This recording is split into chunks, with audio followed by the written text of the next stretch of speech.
नमस्कार दोस्तों, स्वागत है आप लोगों का हमारे इस रेयर क्लासेस यूट्यूब चैनल पे। जैसा कि आपको पता है कि इस समय हम उत्तर प्रदेश पुलिस कांस्टेबल, ठीक है, Uttar Pradesh police constable SSC GD की, और हम साथ ही साथ कांस्टेबल के साथ साथ हम रेडियो ऑपरेटर की भी तैयारी कर रहे हैं।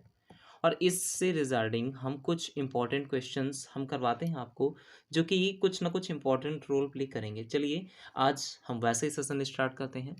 चलिए स्टार्ट करते हैं। तो पहला क्वेश्चन हमारे पास दिया हुआ है, ए एक काम को 16 दिनों में करता है। ठीक है, क्वेश्चंस को करने से पहले आपको उनको पढ़ना बहुत ही अत्यंत आवश्यक है।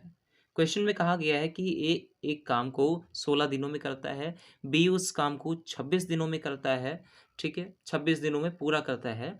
ए और बी को मिलकर कितने दिन लगेंगे? ठीक है, काम पूरा होने में उसे कितना दिन लगेगा? यहाँ पर कहा जा रहा है ए और बी उसे कितने दिनों में पूरा कर लेंगे। बस यही पूछा जा रहा है। इस लैंग्वेज का कोई भी मतलब नहीं है। Just 1 minute. इस लैंग्वेज का कोई भी मतलब नहीं है। पूछा जा रहा है ए और बी उसे कितने दिनों में करेंगे, तो ए और बी की वैल्यू हमें बतानी है। देखेंगे, इस लैंग्वेज की हमारे पास कोई ज़रूरत नहीं है। ए और बी उस काम को कितने दिनों में करके निपटा लेंगे। तो क्वेश्चन स्टार्ट करते हैं। सबसे पहले दिया गया है कि ए कोई ए है एक, ठीक है, और एक बी है। ये किसी काम को ए 16 दिनों में करता है और वहीं बी है, बी उसे 26 दिनों में काम करता है। समझिए, ए 16 दिनों में, बी 26 दिनों में, तो इन दोनों का जो एलसीएम आएगा वो आएगा 208। 208 एलसीएम आएगा। 16 के मल्टीपल्स में अगर हम देखेंगे तो 13, 3 6 जा 18 यानी 13 यहाँ पे आएगा। और 26 के टेबल में अगर हम देखेंगे तो 26 208 को डिवाइड करेंगे हम 26 से। ठीक है, तो 26 डिवाइड करेंगे, हमें लास्ट में 8 पता चल रहा है। ठीक है, 6 8 जा तो ये 8 टाइम में जाएगा। इससे हमने इस चीज़ को सॉल्व किया है। अब समझिएगा, इस डेटा को हम हटा देते हैं। तो टोटल कितना इन्होंने किया है? टोटल इन्होंने किया है 21 टोटल, और है कितना? 208 अपॉन 21। ठीक है, जब हम इसे सॉल्व करेंगे तो 208 अपॉन 21 को जब हम सॉल्व करेंगे, कोई भी वैल्यू यहाँ से कट नहीं हो रही है। तो इस केस में हमें क्या करना होता है? तो 21 को 21 ही छोड़ देंगे।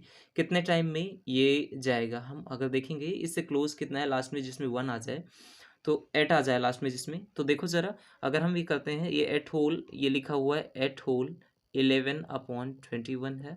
ठीक है, और यहाँ पे है 11 होल 20 अपॉन 21 है। और यहाँ पे है 9 होल 19 अपॉन 21 है। और वैसे ही यहाँ पे लिखा हुआ है 7 होल 9 अपॉन 21 है। समझिए, सबसे पहले दिया क्या है, हम लास्ट में देखेंगे 8 किसका सम आ रहा है। तो 2 1 जा 2, ठीक है, ये भी 9 है। तो 2 1 जा 2, 9 1 जा 9, और 9 9 18, 8 आ रहा है, बिल्कुल 8 आ रहा है। तो यहाँ पर भी हम इसे भी चेक कर सकते हैं एक बार। तो 8 + 1 9, जो कि ये नहीं आएगा। तो सिंपल सी बात है, एक हमारा आंसर आ रहा है 9 होल, ठीक है, 19 अपॉन 21। ये हमारा बिल्कुल राइट आंसर होगा। मतलब ऑप्शन नंबर सी हमारा बिल्कुल राइट आंसर हो जाएगा। उम्मीद है प्रश्न समझ में आया होगा। अब अगला प्रश्न कह रहा है हमसे कि एक दुकानदार दो वस्तुओं को प्रत्येक में 850 रुपये में बेचता है। वह पहली वस्तु पर 20% का लाभ और दूसरी वस्तु पर 20% की हानि होती है। क्वेश्चन को पहले समझना जरूरी है, इसलिए मैं कहता हूँ ये चीज़, क्योंकि यहाँ पर देखो दो चीज़ें दी हुई हैं कि एक दुकानदार को 840 रुपये में कोई वस्तु बेचता है, ठीक है, एक पर 20% का लाभ होता है और एक पर 20% की हानि होती है। इसको हम करने के दो मेथड हैं। सबसे पहला स्टेप मैं आपको बताऊंगा कि एक जो दुकानदार है 140, यहाँ पर प्रॉफिट एंड लॉस का रेशियो सेम है, तो 20% का प्रॉफिट है और 20% का ही लॉस है। ठीक है, प्रॉफिट और लॉस का जो रेशियो है वो हमने देखा कि वो 20% का ही है। 20% का प्रॉफिट है एंड 20% का लॉस है। इस केस में जो फॉर्मूला होता है वो होता है x² अपॉन 100। x² अपॉन 100 कहने का मतलब मेरा ये हुआ कि x की वैल्यू को आप 20 मानो, कंसीडर करो इसको, और 20 × 20 कंसीडर करो, तो 20 × 20 400 अपॉन यहाँ पे आएगा 100। तो जो जीरो यहाँ से यहाँ एलिमिनेट हो रहे हैं, इनको काट देना है, इक्वल्स टू 2। एक चीज़ समझिएगा, अगर प्रॉफिट, ठीक है, और लॉस इक्वल परसेंटेज में है तो हमेशा हमेशा लॉस ही अकर होता है। तो ये 2 × 2 आया इज इक्वल्स टू कितना आया? 4%। एंड 4% है क्या? लॉस है। 4% क्या होता है? तो लॉस 4%। क्यों लॉस मैंने बोल दिया? क्यों? वो इसका रीज़न ये है कि कभी भी अगर प्रॉफिट और लॉस का परसेंटेज इक्वल होता है तो हमेशा हमेशा लॉस ही होता है। अब प्रश्न दिया है हमारे पास में, एक दुकानदार अंकित मूल्य पर 10% की छूट देता है। यदि विक्रय मूल्य 6,750 है तो छूट ज्ञात करना है। देखो, कहा जा रहा है कि एक दुकानदार अंकित मूल्य पर 10% की छूट देता है। छूट कितनी देता है? 10% की। ठीक है, मतलब वो चीज़ अगर जो 100 रही होगी उस पर 10% की अगर कोई छूट दे देगा तो वो चीज़ क्या 90 रुपये में होगी? ऑब्वियस सी बात 90 में होगी। इन्होंने कहा है कि 10% की छूट देता है, बेचेगा तो तभी बेचने, यानी कि 90 की वैल्यू इन्होंने हमारे पास दे रखी है। 90 की वैल्यू यानी 10% की छूट के बाद जिस आर्टिकल को बेचा गया वो हुई 90 की वैल्यू, और 90 की वैल्यू इन्होंने हमारे पास दे रखी है, कितनी है? 6,750 रुपये। इन्होंने पूछा है तो छूट ज्ञात करना है। ठीक है, 90 की वैल्यू इन्होंने इतनी दे रखी है तो हम क्या 100% की वैल्यू निकाल सकते हैं यहाँ से, या फिर 10% की वैल्यू को निकाल सकते हैं। ऑब्वियस सी बात है, हमें एक्चुअल में यहाँ 100% नहीं चाहिए, हमें यहाँ पर 10% चाहिए। 90 की वैल्यू इतनी है तो 10% की वैल्यू हम निकाल पाएंगे, बिल्कुल निकाल पाएंगे। कितनी होगी? 6,750 ऐसे ही लिखेंगे, अपॉन में 90 हो जाएगा और मल्टीप्लाई विद द 10। देखो, एक जीरो से एक जीरो एलिमिनेट हो जाएगा यहाँ पे, और 9 की टेबल से काटेंगे हम। देखेंगे ध्यान से, 9 की टेबल से हम काटेंगे तो 9×5 = 45, 9×6 = 54, 9×7 = 63। ठीक है, 9×7 = 63, बचेगा कितना हमारे पास यहाँ पे? 4। 9×5 = 45 एंड ये जीरो, तो इंटू 75 इंटू 10 यानी 75 इंटू 10, 75 इंटू 10 इक्वल्स टू कितना आ जाएगा? 750। एंड 750 ऑप्शन में कहीं है? बिल्कुल है, option number D. Option D हमारा बिल्कुल करेक्ट है। उम्मीद है समझ में आया होगा। अब प्रश्न दिया है, एक निश्चित धनराशि चक्रवृद्धि ब्याज पर 2 वर्षों में और 3 वर्षों में क्रमशः। देखो, जो 2 वर्ष में हो रही है, 2 वर्ष में जो हो रही है और जो 3 वर्ष में हो रही है, दोनों को हम देखेंगे कि 2 वर्ष में कितना हो रही है, तो हम बोलेंगे कि 2 वर्ष में ये हो रही है 12,000, ठीक है, 260 रुपये। अगर हम बात करेंगे 3 वर्षों की तो 3 वर्ष में कितनी हो रही है? 3 वर्षों में देखेंगे तो 3 वर्ष में जो हो रही है वो हो रही है 12,873 रुपये। ध्यान से सुनो, तो हम क्या देखेंगे कि ये कितना हो रहा है, इनसे इनके बीच का जो डिफरेंस आएगा वो कितना आएगा निकल के? वो आएगा लास्ट में होगा 3 एंड 1 एंड 6, 613 आएगा।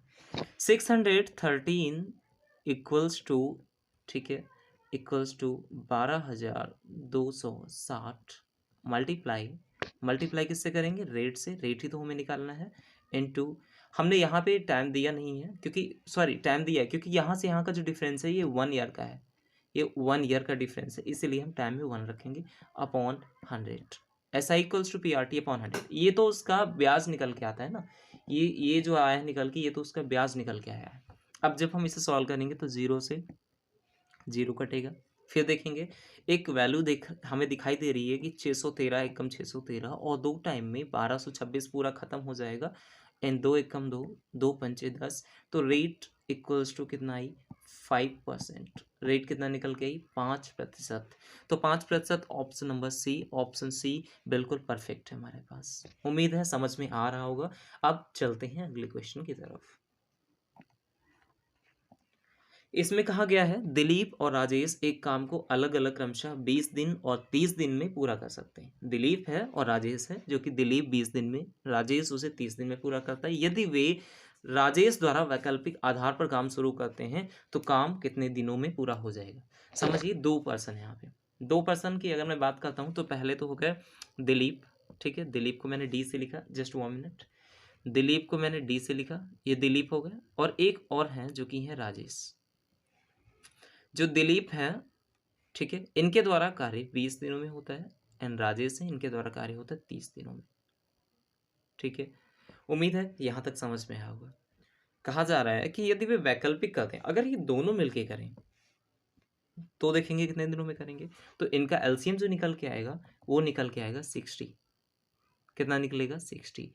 और 20 की टेबल, 20 को अगर हम 3 से मल्टीप्लाई करेंगे तो 60 आएगा, 3 को अगर हम 2 से मल्टीप्लाई करेंगे तो 60 आएगा। तो हमें एक चीज़ इससे पता चल रही है, एक चीज़ हमें पता चल रही है कि यहाँ पर 2 पर्सन हैं, यहाँ पर राजेश और दिलीप, यानी 2 लोगों का एक दिन का काम जो निकल के आया वो 5 आता है, 3 और 2 5 आता है। दो लोगों का एक दिन का काम 5 आता है और काम है टोटल 60। काम कितना दे रखा है? 60 हमारे पास में। तो हम 60 से पहुंचाएंगे, इसको हम कितने से मल्टीप्लाई कर दें? तो कह दो 12 से मल्टीप्लाई कर दें, 60 हो जाएगा। सेम हम 12 से इधर भी मल्टीप्लाई करेंगे, ठीक है। तो देखेंगे यहाँ पर 60 हो जाएगा और यहाँ पर काम कितना हो जाएगा? 24 पूछा था। तो काम कितने दिनों में पूरा हो जाएगा? तो काम 24 दिनों में पूरा हो जाएगा। 24 दिन, यानी कि ऑप्शन नंबर सी बिल्कुल राइट आंसर हो जाएगा। उम्मीद है समझ में आया होगा। यहाँ पर जो हमने लिखा है, ये इस फॉर्मेट में जो हमने लिखा है, यहाँ पर डेज है, ठीक है, और यहाँ पर उनके द्वारा किया हुआ वर्क है, ठीक है। अब देखते हैं अगला प्रश्न क्या है। प्रश्न में हमसे कहा गया है, एक दुकानदार शर्ट की खरीद पर एक योजना पेश करता है, दो खरीदो उसी तरह की एक मुफ्त पाओ। यानी कि ये तो एक वही ऑप्शन हो गया, बाय वन, ठीक है, गेट वन फ्री का ऑफर है। तो by one get one free का जो ऑफर है, इसका मतलब ये हुआ, यहाँ पर कहा गया कि शर्ट की खरीद पर एक योजना है, दो खरीदो एक मुफ्त पाओ। तो देखो ध्यान से, दो खरीदनी, खरीदनी कितनी है? दो। एक्चुअल वैल्यू हमेशा डिनोमिनेटर में रहती, पाओगे कितने? 3। नहीं समझ में आया। देखो हमने कहा आपसे कि बाय वन, मैंने सबसे पहले एक, आप स्टोर पे गए, वहाँ पे एक ऑफर लगा था बाय वन, ठीक है, by one get one free. तो गेट वन फ्री, इसका मतलब ये हुआ, ये जो हमें फ्री दे रहा है, तो हमें एक आर्टिकल तो खरीदना ही पड़ेगा। एक आर्टिकल हमने कोई भी परचेज किया, वो तो हमें परचेज करना ही पड़ेगा। टोटल आर्टिकल्स, माना मैंने एक आर्टिकल परचेज किया, एक आर्टिकल परचेज किया और मुझे मिलता है एक और, मतलब दो, यानी 2/1 होगा। इसका मतलब ये हुआ 2/1। तो एक पर आपने खरीदा एक था, लेकिन आपको मिल कितने रहे हैं? दो। एक तो आपने परचेज किया, एक जो आपका ऑफर है। बैक चलते हैं क्वेश्चन की तरफ। तो वही यहाँ पे हुआ कि हमने आर्टिकल्स तो दो ही परचेज किए थे, लेकिन एक फ्री मिल गया, तो दो पे एक आर्टिकल्स मिल गया, यानी कि प्लस करेंगे तो +1 = 3। उम्मीद है समझ में आया होगा।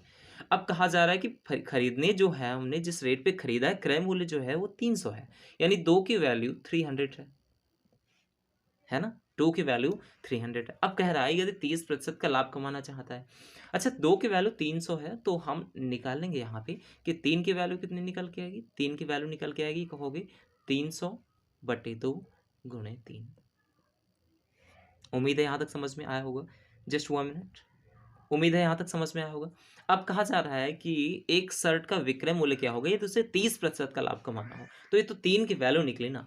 अगर हम इसको 30% का लाभ निकालना, पहले हम इसे सॉल्व करना पड़ेगा। तो दो की टेबल से जब हम इसे सॉल्व कट करेंगे, तो 2 एकम 2 और 150 टाइम में ये खत्म हो जाएगा। तो 15 × 45, यानी कि 450 ये हो गया। समझ में है? 450। अब कह रहा है 30% का लाभ कमाना चाह रहा है, तो 450 पे 30% का लाभ हम देखेंगे, 30% का प्रॉफिट देखेंगे। तो 30% का जो प्रॉफिट होगा, यानी 130 होगा, अपॉन में 100 होगा। उम्मीद है समझ में आया होगा। दो जीरो से जीरो हम काट देंगे यहाँ से यहाँ, तो 45 से 7 450 होता है, एंड 135, यानी कि 535। 535 हमारा बिल्कुल, जस्ट 1 मिनट, 535 535 रुपीज़ हमारा बिल्कुल राइट आंसर हो जाएगा। उम्मीद है सवाल समझ में आया होगा। अब हमारे पास प्रश्न में दे रखा है, हमारे पास में, हम चलते हैं नेक्स्ट पेज पे। प्रश्न में हमारे पास दे रखा है कि दीपा ने साधारण ब्याज पर एक बैंक में 10,000 की रुपए जमा किए। 4 वर्ष बाद उसे 12,000 की राशि प्राप्त हुई। देखो जिस रेट पे उसने जमा किया ना, जो रेट उसने जमा किया वो उसका प्रिंसिपल है। और प्रिंसिपल कितना दे रखा है? Principal equals to 10,000। प्रिंसिपल कितना दे रखा है? 10,000 प्रिंसिपल दे रखा है, 10,000, यानी कि जो उसका मूलधन होता है वो प्रिंसिपल कहलाता है, वो 10,000 दे रखा है। टाइम दे रखा है, टाइम दे रखा है कितना? टाइम भी है उसका 4 वर्ष। तो टाइम कितना है? 4 वर्ष का, उसका 4 ईयर का उसका टाइम है। अमाउंट हो रहा है 12,400, 12,400, ठीक है। अब हम इसे सॉल्व कर सकते हैं बहुत ही अच्छी तरीके से। देखो कैसे, हम डायरेक्ट अमाउंट, क्योंकि ब्याज निकालना ना, SI = PRT/100 हमें फॉर्मूला पता है। क्या हम इससे सिंपल इंटरेस्ट निकाल सकते हैं? पहले आप ही बताएंगे। हाँ, सिंपल इंटरेस्ट कब निकालेंगे? SI का फॉर्मूला एक होता है, SI को हम अमाउंट माइनस प्रिंसिपल कर देंगे, तो हम पाएंगे कि यहाँ पे 2,400 रुपये उसका ब्याज है। आप समझो, फॉर्मूला के अकॉर्डिंग हम इसे सॉल्व कर लेंगे। तो 2,400 इक्वल्स टू SI = PRT/100 होता है ना, तो 10,000 इंटू रेट तो दिए नहीं, रेट ही तुम्हें निकालना है। 4 वर्ष बाद, यानी कि 4 × 4 इंटू रेट हमें पता नहीं, रेट की जगह पर आर को कंसीडर करेंगे अपॉन 100, ठीक है। 2 ज़ीरो यहाँ से यहाँ, यहाँ से यहाँ, 2 ज़ीरो यहाँ से यहाँ, यहाँ से यहाँ, खत्म। तो 4 1 जा 4 एंड 4 6 जा 24। तो रेट इक्वल्स टू कितने निकल के आई? 6%। ब्याज कितना निकल के आया? 6%। ब्याज कितना निकला? 6%। उम्मीद है समझ में आया होगा ब्याज कितना निकल गया? 6% निकल के आता है। उम्मीद है ये सारे सवाल जो मैंने करवाए हैं आपको समझ में बिल्कुल आए होंगे। एक और इन्फॉर्मेशन है, अगर कोई भी डाउट रहता है आपका तो आप प्लीज़ मेरी इस व्हाट्सएप नंबर पे बिल्कुल अपने क्वेश्चंस पूछ सकते हैं। वो व्हाट्सएप नंबर नोट करिए 6393884647। ये व्हाट्सएप नंबर है, आप इस पे कांटेक्ट कर सकते हैं, किसी भी टाइम हम आपको रिप्लाई करेंगे। एंड बहुत बहुत आप लोगों का थैंक यू जो कि आप लोगों ने क्लास को पूरी तरह से वॉच किया। बाकी हम मिलते रहते हैं ऐसे एपिसोड्स के साथ में। अच्छा, इससे पहले जो हमने बैक में कराए थे ना, वो सारे के सारे एक इम्पॉर्टेंट सेशंस थे, जो कि कहीं ना कहीं हम वो सारे क्वेश्चंस कर चुके हैं। और आज भी जो मैंने सेशंस कराया है, ये सारे भी क्वेश्चन अपने आप में बेहद इंपॉर्टेंट है। सो एंजॉय करते रहिए एंड बेस्ट ऑफ लक।